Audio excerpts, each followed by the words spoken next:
வணக்கம். வணக்கம். தமிழக அமைச்சரவை விரிவாக்கம், புதிய நபர்கள் நிறைய பேர் வந்திருக்காங்க. எப்படி பார்க்குறீங்க டிவிக்கு ரெப்ரசன்டேட்டிவாக இது? ஸோ இது தமிழக வெற்றி கழகத்தோட அரசியல் பயணம். ஸோ பார்த்தீங்கன்னா எல்லாமே பார்த்தீங்கன்னா நிறைய பேருக்கு ஒரு புது ஃபேஸாக தான் நிறைய பேர் இருக்காங்க.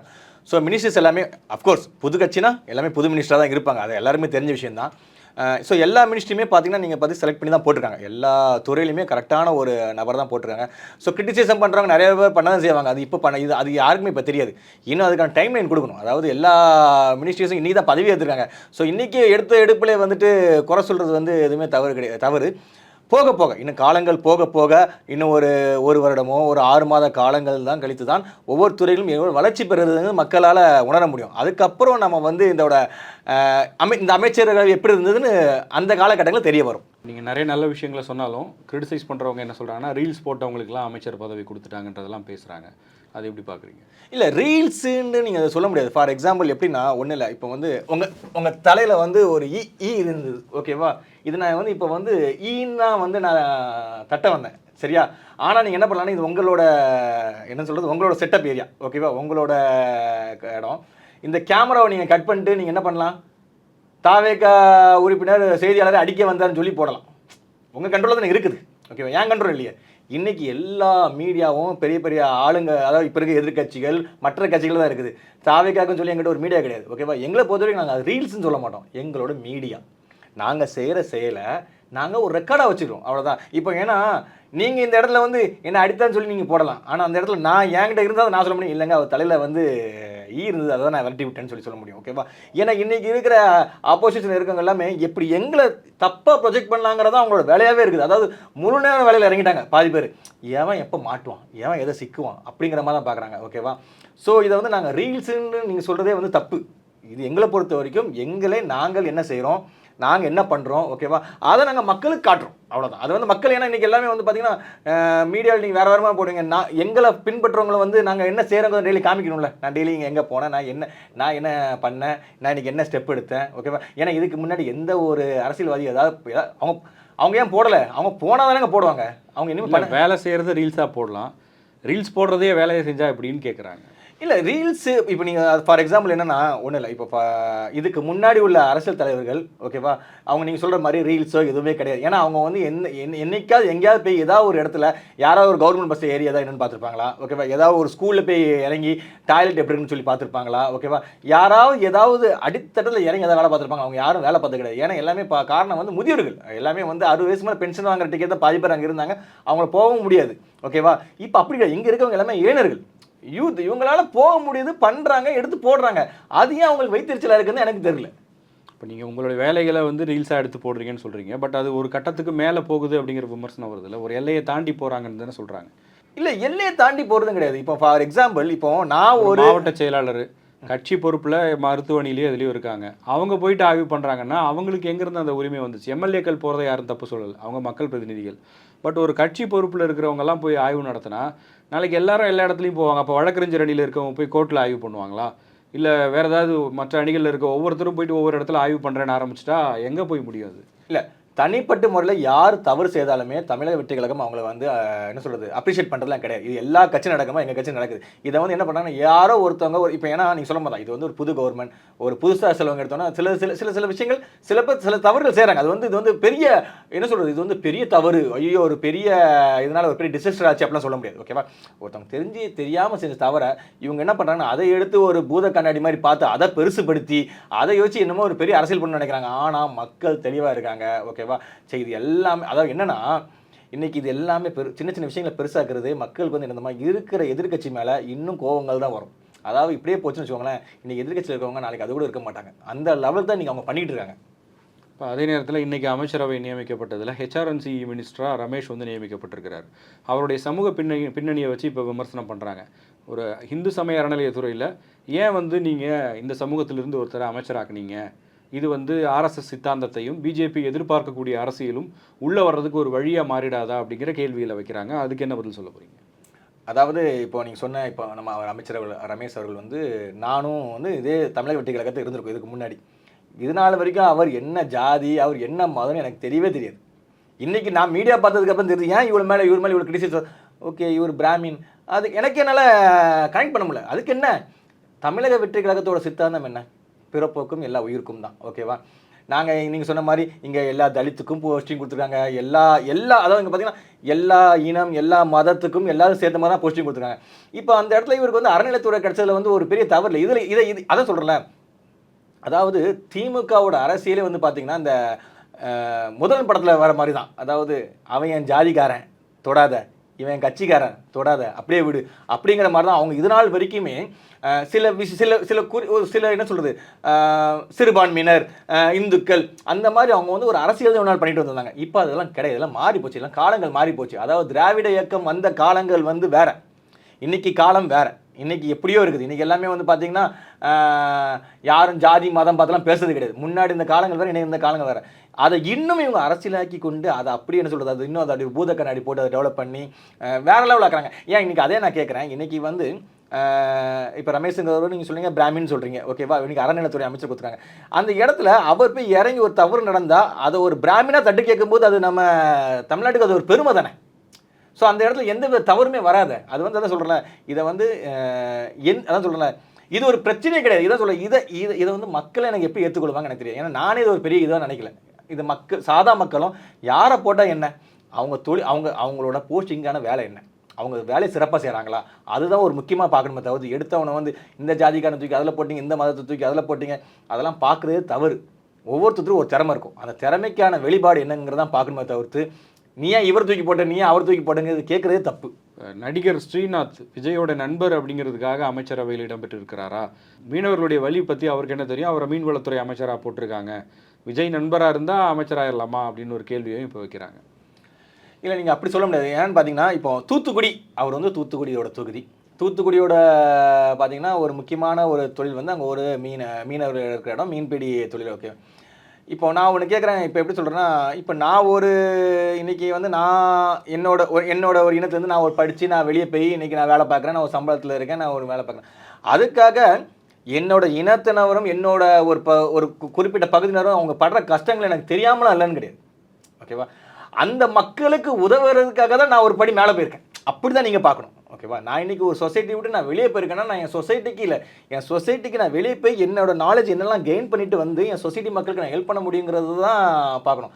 அதே மாதிரி தான் அவர் இன்றைக்கி, அவர் சொந்த ஒரு தூத்துக்குடி தான், அவர் ஒரு மீனவர் தான். ஓகேவா, இன்றைக்கி அவர் என்ன பண்ணியிருக்காரு, அவர் வெளியே வந்து அவர் ஒரு சினிமா துறையில் சாதிச்சு, ஓகேவா, இன்றைக்கி அரசியலில் வந்து இன்றைக்கி அமைச்சராகி, ஓகேவா, அந்த மக்களுக்கு உதவி தானே பண்ண வந்திருக்கிறார். நீங்கள் அந்த ஆங்கிளில் பாருங்கள். நீங்கள் ஏன் இங்கே அவர் ஒரு இவரோட ஃப்ரெண்டு, இவர் ஒரு நடிகர் அப்படி அதான் ப்ரொஃபஷனல் நான் சொல்கிறேன். அவர் நடிகராக இருந்தால் என்ன, கூலி தொழிலாளியாக இருந்தால் என்ன, இன்ஜினியராக இருந்தால் என்ன, வலிங்கிறது வலி தான், பெயின், எல்லாத்துக்கும் ஒரே பெயின் தான். ஸோ அவரும் அவரோட மக்களுக்கு கரெக்டாக சால்வ் பண்ணுவாங்கிறதான் எங்கள் தளபதி அவர்கள் கரெக்டாக போஸ்டிங் போட்டிருக்காரு.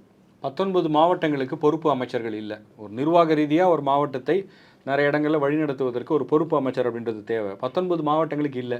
அதே நேரத்தில் சென்னையில் 7 பேருக்கு கொடுத்துருக்காங்க, கொங்கு மண்டலத்தில் 9 பேருக்கு கொடுத்துருக்காங்கன்னு இப்படி செக்மெண்ட்டாக கான்சன்ட்ரேட் பண்ணியிருக்காங்க. பட் 19 மாவட்டங்களுக்கு பொறுப்பு அமைச்சர்கள் இல்லைங்கிறதையும் ஒரு விமர்சனமாக வைக்கிறாங்க. இல்லை, இது மாவட்டங்கள் ரிலேட்டடாக நீங்கள் பார்த்தீங்கன்னா வந்து இப்போ சென்னைலாம் வந்து பார்த்தீங்கன்னா ரொம்ப அர்பன் ஏரியா. இப்போ வந்து பார்த்தீங்கன்னா இங்கே அந்த டென்சிட்டி ஆஃப் த பாப்புலேஷன் பார்த்தீங்கன்னா ரொம்ப அதிகம். நீங்கள் அந்த கண்ணோட்டத்தில் தான் பார்க்கணும். கொங்கு மண்டலம் சொல்கிற மாதிரி நீங்கள் கோயம்புத்தூர் அந்த ஸ்டேட் பார்க்க பார்த்தீங்கன்னா உங்களுக்கு டென்சிட்டி ஆஃப் பீப்புள் அதிகம். இப்போ நீங்கள் சில இடங்களை பாரு, எக்ஸாம்பிள் வந்து பார்த்தீங்கன்னா நீங்கள் சில மாவட்டங்களை போடலன்னு சொல்கிறீங்க, ஆனால் அதுக்கு என்னென்னா அந்த பக்கத்து மாவட்டத்துக்கு ஒரு ஒரு மினிஸ்ட்ரி போஸ்ட் கிடச்சிருக்குது. ஸோ அவங்களால ஈஸியாக என்ன சொல்கிறது, ஒரு அமைச்சரால் ஒரு 2-3 மாவட்டங்களை வந்து ஈஸியாக கண்ட்ரோலில் வச்சுக்கலாம். ஏன்னா பக்கத்து மாவட்டம். உதாரணத்துக்கு வந்து தென்காசியில் வந்து எங்களுக்கு எம்எல்ஏ இல்லை, ஓகேவா. ஸோ தென்காசிக்கும் தூத்துக்குடிக்கும் ஒன்று பக்கத்தில் ரொம்ப தூரம் கிடையாது. ஸோ அவங்க வந்து அந்த ஒரு மினிஸ்ட்ரியாக வந்து அந்த பக்கத்தில் இருக்கிற டிஸ்ட்ரிக்ட் சேர்த்து கண்ட்ரோல் ஈஸியாக பண்ணிக்கலாங்கிறது தான் இதோட பிளான். 1 இல்லை 2 இல்லை 19 மாவட்டமாக இருக்குன்றது ஒரு பெரிய நம்பர் தானே. இல்லை, நீங்கள் 19 மாவட்டம்னு சொல்லி பார்க்காதீங்க. நான் சொல்கிறேன் 19 மாவட்டம் எங்கெங்கே இருக்குது. இப்போ நீங்கள் சொல்கிறது பார்த்தீங்கன்னா, இப்போ நான் தென்காசியை ஒரு எக்ஸாம்பிள் சொல்கிறேன். தென்காசி பக்கத்தில் தூத்துக்குடி இருக்குது, ஓகேவா. இப்போ வந்து பார்த்தீங்கன்னா அடுத்த மாவட்டம் எங்கே இருக்குது, சிவகங்கையா, விருதுநகரா. ஸோ மாவட்டத்தை வந்து நீங்கள் 19 மாவட்டத்தை நீங்கள் தனித்தனியாக ஃபிக்ஸ் பண்ணி பாருங்க. அதுக்கு பக்கத்தில் என்ன மாவட்டம் இருக்குது, அதில் எங்கே பக்கத்தில் அமைச்சர் இருக்காங்க. ஸோ அப்படி நீங்கள் கனெக்ட் பண்ணி பார்க்கும்போது இதில் வந்து எந்த வித பிரச்சனையுமே வராது. இப்போ இதில் வந்து என்ன இன்னொரு விமர்சனம் வைக்கிறாங்க அப்படின்னா, இப்போ மாற்றுக் கட்சியிலேருந்து வந்தவங்க செங்கோட்டையன், ஆதவர்ஜுனா, நிர்மல்குமார், இவங்களுக்கெல்லாம் முக்கியத்துவம் கொடுத்துருக்காங்க. விஜய் மக்கள் இயக்கத்திலேருந்து பாடுபட்டவங்களில் கொடுத்துருக்காங்க. பட் வந்து இன்னும் அதிக எண்ணிக்கையில் கொடுத்துருக்கலாமே, வேறு கட்சியிலேருந்து வந்தவங்களுக்கு தான் முக்கியத்துவம்னா என்ன அரசியல் இவங்க பேச போகிறாங்க அப்படிங்கிற ஒரு கேள்வியும் வருது. ஸோ ஏற்கனவே வந்து எங்கள் பொதுச்செயலர் சொன்ன மாதிரி தான், அதாவது பார்த்தீங்கன்னா 50% வந்து கட்சி ஆளுகளுக்கும் 50% விஜய் தளபதி இயக்கம் அந்த இயக்கத்தில் உள்ளவங்களுக்கும் சொன்னோம். அதே மாதிரி தான் கிட்டத்தட்ட 15 பேருக்கு வந்து அந்த இயக்கத்துலேருந்து வந்தவங்களுக்கு கொடுத்துருக்காங்க. ஸோ இதை வந்து மிக்ஸ்ட் ஆஃப், அதாவது அனுபவம், வயசு எல்லாம் மிக்ஸ் பண்ணி தான் கொடுத்துருக்காங்க. இது இதுலேயும் நம்ம ஓவராக போயிட்டு ஏன் இவங்களுக்கு தரல அவங்களுக்கு தரலங்க நம்ம சொல்ல முடியாது. ஏன்னா ஒரு ரேஸுங்கிறது வந்து பார்த்தீங்கன்னா வந்து is a mixed of people. ஓகேவா? இப்போ நம்ம கட்சிங்கிறது வந்து இயக்கம் மட்டும் கிடையாது, இயக்கத்தை தாண்டி அரசியல் நிபுணர்கள், முன்னாள் அரசியல் தலைவர்கள், இவங்களோட ஐடியாலஜியும் தேவை, இவங்களோட இவங்களோட கைடன்ஸ் தேவை. ஸோ இது ரெண்டுமே மிக்ஸ் பண்ணாதான் வந்து ஆக்சுவலாக வந்து ஒரு குட் ரன்னுக்கு போக முடியும். அந்த ஒரு காரணத்துக்காக தான் இப்படி ஒரு பிளான் பண்ணி ஒரு அழகாக ஒரு சொல்லியிருக்காங்க, யாருக்கும் எந்தவித மன கஷ்டமும் இல்லாமல் பெர்ஃபெக்டாக பண்ணியிருக்காங்க. ஆனால் இதை வந்து யாரும் அரசியலாக்கக்கூடாதுங்கிறது என்னோட விருப்பம். இப்போ இதில் நிறைய பேர் வந்து யங்ஸ்டர்ஸாக இருக்காங்க, இதை பாசிட்டிவாகவும் பார்க்கலாம். ஆனால் என்ன சொல்கிறாங்கன்னா, இந்த பசங்களுக்குலாம் என்ன தெரியும், இவங்களை எம்எல்ஏ ஆக்கினாங்க, இப்போ அமைச்சரும் ஆக்கிட்டாங்க, இவங்க வந்து என்ன பண்ணிட போகிறாங்க அப்படிங்கிற கேள்வியை சில பேர் வைக்கிறாங்க. 1967 திமுக வந்தது. எதுக்காக வந்தது? காங்கிரஸை எதிர்த்து வந்தாங்க. அப்போ கலைஞர் கருணாநிதி யாராக இருந்தாங்க, அந்த அமைச்சரவையில் இருந்தவங்களாம் யார்? அப்போ அவங்க எல்லாமே சின்ன பசங்க தானே, ஃபஸ்ட் டைம் தானே. ஏன் அவங்க இன்னைக்கு பண்ணி இத்தனை வருஷம் இப்படி கொண்டு வரலையா? ஸோ அப்போ ஏன் முடியாதுங்கிறேன். அதாவது பார்த்தீங்கன்னா இன்றைக்கி தான் ரொம்ப ரொம்ப கம்பேரிட்டிவ்லி ஈஸி. ஏன்னா இன்றைக்கி எல்லா இளைஞர்களையுமே டெக்னாலஜி எப்படி யூஸ் பண்ணணுங்க தெரியுது, ஒரு விஷயத்தை எவ்வளோ ஈஸியாக சால்வ் பண்ணலாங்கிறது தெரியுது. ஓகேவா? இப்போ உண்மையை சொல்லப்போனால் இதுக்கு முன்னாடி இருந்தவங்கலாம் வந்து கிட்டத்தட்ட 55 வயசு 60 வயசு ஆள். ஓகேவா?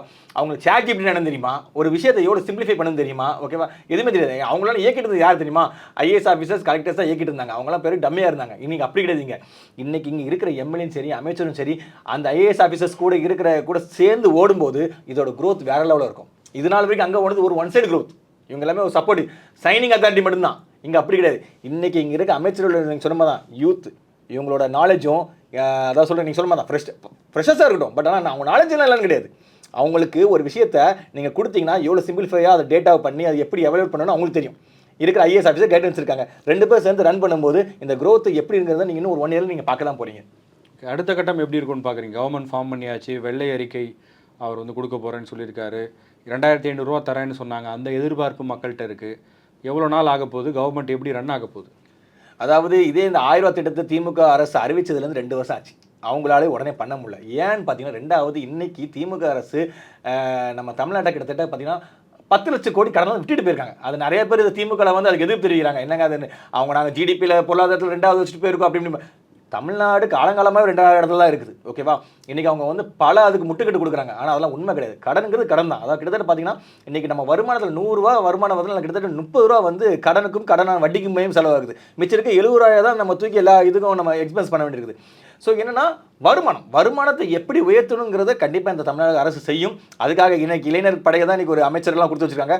வருமானத்தை உயர்த்தி கண்டிப்பாக நீங்கள் சொல்ல வேண்டிய எல்லா நலத்திட்ட பணிகளும் ஒரு குறுகிய காலகட்டத்தில் கண்டிப்பாக எல்லாருக்கும் அது வந்து அடையணும் தான் உண்மை. அதே நேரத்தில் இப்போ தனி பெரும்பான்மை இந்த கவர்மெண்ட்டுக்கு இல்லை. அதனால் என்ன சொல்கிறாங்கன்னா, இது நிலைத்து நிற்குமா இந்த ஆட்சி? அதிமுக ஆதரவு கொடுத்தாங்க, அவங்கள்லேருந்து யாரும் அமைச்சர் ஆகலை. எந்நேரம் வேணாலும் அவங்க ஆதரவு வாபஸ் வாங்கலாம். சிபிஐ சிபிஎம் வெளியிலேருந்து ஆதரவு கொடுக்குறாங்க. ஏதாவது ஒரு பாலிசி டிசிஷனில் ஒரு கான்ஃப்ளிக்ட் வந்துச்சுன்னா அவங்களும் ஆதரவு வாபஸ் வாங்கலாம். அப்படி இருக்கும்போது எங்கெங்கே 5 வருஷம் இந்த கவர்மெண்ட் கம்ப்ளீட் பண்ணும் அப்படின்லாம் சொல்கிறாங்களே, அதுக்கு என்ன பதில்? நான் போன வாரம் ஷேர் ஆட்டோவில் போயிட்டு இருந்தேன்.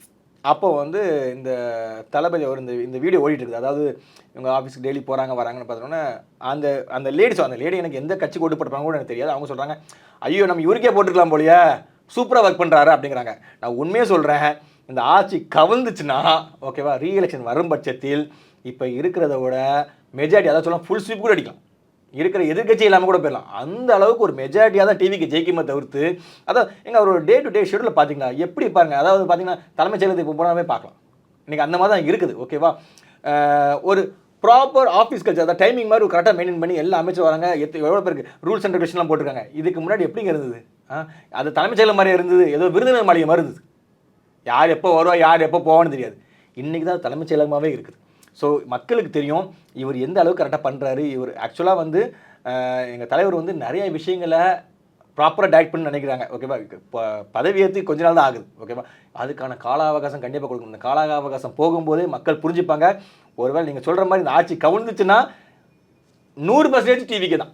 அவ்வளோ கான்ஃபிடென்ட்டாக சொல்கிறீங்க? கண்டிப்பாக இது நான் கான்ஃபிடென்ட் நான் சொல்கிறேன்னா நான் அந்த கட்சி அளவே நான் சொல்கிறேன். நான் வந்து ஒரு சாதாரணமாக பல பாமர மக்கள்கிட்ட நான் பேசும்போதோ அவங்களோட ஒப்பீனியன், அவங்களோட தாட், ஓகேவா, ஐயோ நம்ம ஒரு தவறு பண்ணிட்டோமோ, இன்றைக்கெலாம் வந்து பார்த்தீங்கன்னா நிறைய பேர் ஆக்சுவலாக ஃபீல் பண்ணுறாங்க, ஆக்சுவலாக ஓகே உண்மையாக ஒரு கரெக்டான பர்சன் தான் போல, நம்ம தான் தப்பு பண்ணிட்டோம்னு சொல்லி நிறையா ஓட்டு போடாத மக்கள் கூட ஃபீல் பண்ணுறது என்னால் பார்க்க முடியுது. நான் இப்போ சொல்கிறேன், அந்த கட்சிக்காக நான் ஆதரவு, கட்சி பர்சன் கட்சிக்காக சப்போர்ட், நான் ஒரு காமன் மேனாகவே நான் சொல்கிறேன். நிறைய பேர் அந்த மாதிரி நான் நினைக்கிறாங்க. இது ஒரு வேளை இந்த ஆட்சி கவிழும் பட்சத்தில் உண்மையே சொல்கிறேன் 100% டிவிக்கே தான், இல்லை எந்த வித மாற்று கருத்துமே கிடையாது. அதே நேரத்தில் பிஆர் ஆக்டிவிட்டீஸ் தான் அதிகமாக இருக்குன்னு சொல்கிறாங்க. இப்போ அவர் வந்து லஞ்ச் எடுத்துகிட்டு போகிறாருன்னு சொல்கிறதா இருக்கட்டும், இல்லை ஏற்கனவே நடைமுறையில் இருக்கக்கூடிய உத்தரவுகளை புது உத்தரவாக போடுறாங்க, சில ஃபேக் நரேட்டிவ்ஸை வந்து இவங்க பில்ட் பண்ணுறாங்க அப்படின்லாம் சொல்லி இந்த ஆட்சியில் வந்து அவங்க செய்யக்கூடியதை விளம்பரப்படுத்துறதை விட செய்யாத விஷயங்களையும் ஏற்கனவே இருக்கிற விஷயங்களையும் இவங்க தான் செஞ்ச மாதிரி உருவாக்கி மக்களை வந்து ஏமாத்துறாங்க. ஒரு சோஷியல் மீடியாவில் ரீல்ஸ் போட்டோ இல்லை சோஷியல் மீடியா கண்டென்ட் மூலமாக மக்களை வந்து மேனிப்புலேட் பண்ணுறாங்க அப்படின்லாம் விமர்சனங்கள் வருது. இல்லை நீங்கள் சொல்கிற மாதிரி தான். இப்போ ஃபார் எக்ஸாம்பிள் அவர் ஒரு நல்ல விஷயத்தை பண்ணுறார், ஓகேவா, காலைல 10 மணிக்கு போகிறார், சாயந்தரம் 6 மணி, அது ரோட்டில் தான் போகிறாங்க, பார்க்குறாங்க, ஓகே எல்லாம் பண்ணுறீங்க, ஓகேவா. அதை ரீல்ஸ் எடுக்கிறது டிவிக்கு ஆளா டிஎம்கே ஆளா ஏடிஎம்கே ஆளான்னு யாரும் தெரியும்? இது நீங்கள் கூட எடுத்து போடலாம், ஒரு வேறு யாரை வேணால் போடலாம், எந்த கட்சினாலும் போடலாம், ஓகேவா.